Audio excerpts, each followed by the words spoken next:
Okay, so today we're going to look at just making some calculations on a list of data. So we're going to look at number 4 first. It says find the mean and median of this list. So I'm looking at, I'll make that smaller here. Find the mean and median of this list, 0, 0, 0, 1, 5, 6, 6, 8, 8. So the nice thing is it's pretty easy to find the median because it's already in order.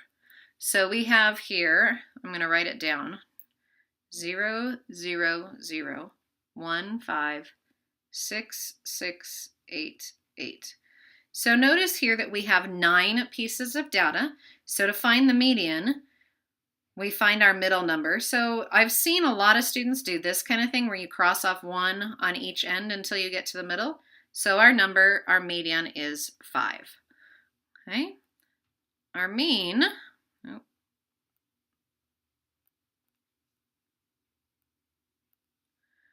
our mean, if you'll remember, is where we take all the numbers, add them up, and divide by how many numbers there are. So we know that there are 9 numbers, so we're going to divide by 9.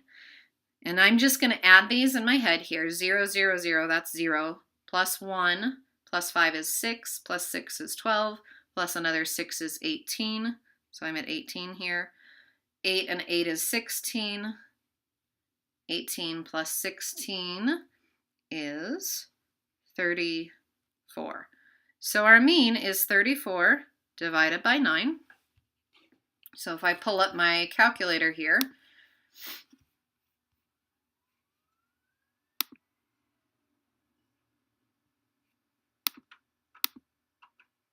(34) divided by 9. So your mean is 3.78.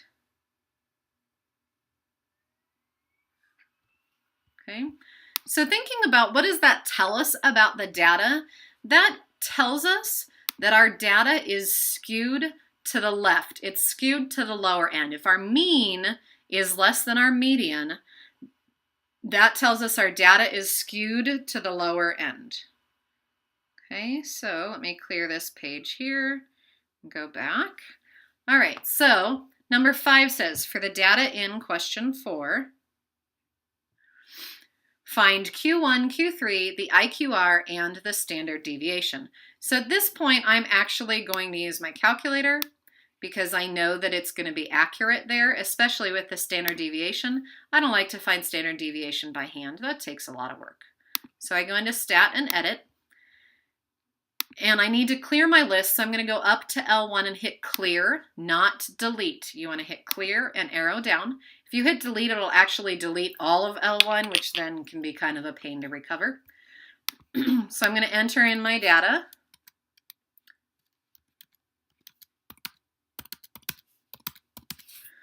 Okay, and then I want one variable statistics, so I go to Stat and Calculate, and I want that first one variable statistics, and I'm using my list 1.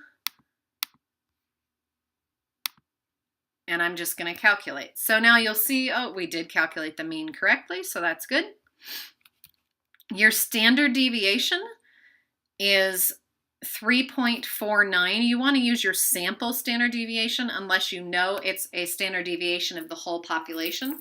And actually in this case, we can go ahead and use the sigma, the real standard deviation. So S of X is sample standard deviation.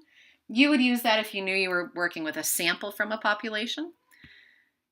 This sigma of X is standard deviation. So our standard deviation is 3.29. That's 5D. Okay. If we go down here, then we end up with our 5-number summary. Our Q1 is 0. Our Q3 is 7, which means our IQR is going to be 7. You'll notice that's not in here. Neither is your range because you can calculate those pretty easily. So now that you know that Q1 is 0 and Q3 is 7, then your IQR is Q3 minus Q1. So 7 minus 0 is 7. So our IQR is 7.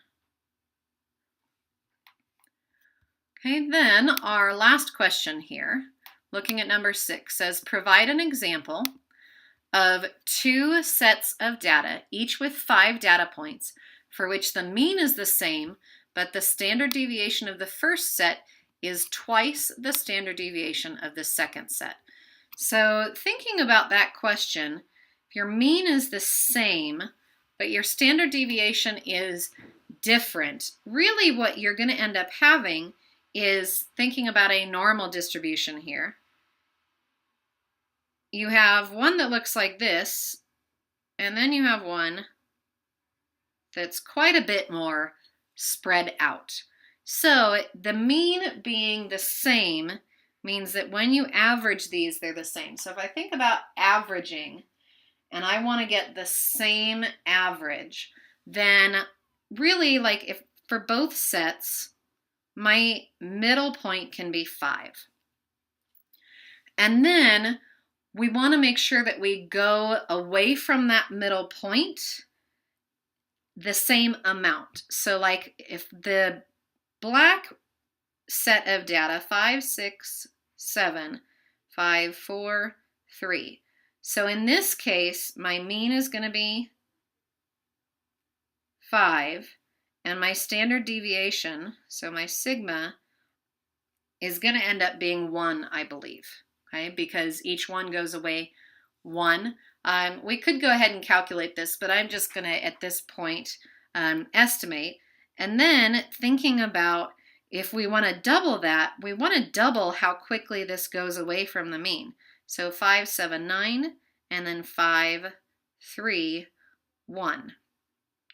So now you'll notice on each side I'm going away from that middle number twice as fast as I was in the black set of data.